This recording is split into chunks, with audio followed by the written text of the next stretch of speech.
Shalom, halo Bapak Ibu dan teman-teman sekalian. Perkenalkan, nama saya Novarini Tamba dengan NIM 2023 0111341169. Saya mahasiswa dari Universitas Cendrawasih.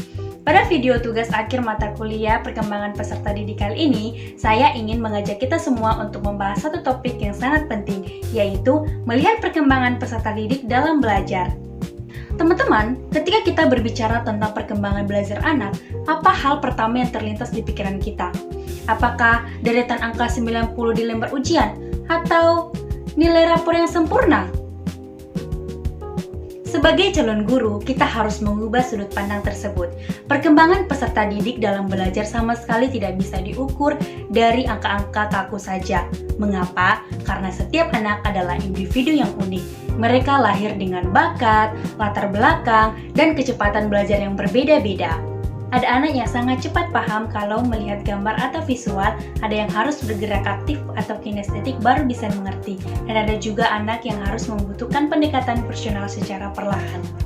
Oleh karena itu, cara terbaik kita sebagai pendidik untuk melihat perkembangan mereka adalah dengan melakukan pengamatan yang menyeluruh. Kita tidak hanya melihat hasil akhirnya, tetapi kita menghargai setiap prosesnya. Kita amati bagaimana perkembangan kognitifnya, bagaimana kemandirian emosionalnya, dan bagaimana cara mereka berinteraksi sosial dengan teman-temannya di kelas.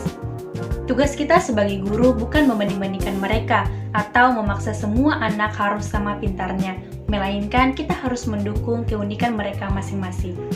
Jadi kesimpulannya, melihat perkembangan belajar anak adalah tentang bagaimana kita mendampingi proses tumbuh kembang mereka dengan penuh empati, bukan dengan menuntut mereka harus sama persis dengan anak lainnya. Jika kita mampu menghargai perubahan kecil yang positif dari murid kita, disitulah kita telah menjadi guru yang berhasil menyentuh hati mereka. Sebagai penutup, mari kita ingat bahwa setiap anak memiliki waktu mereka sendiri untuk bersinar. Sekian penjelasan dari saya, semoga bisa manfaat bagi kita semua calon pendidik. Terima kasih, sampai jumpa.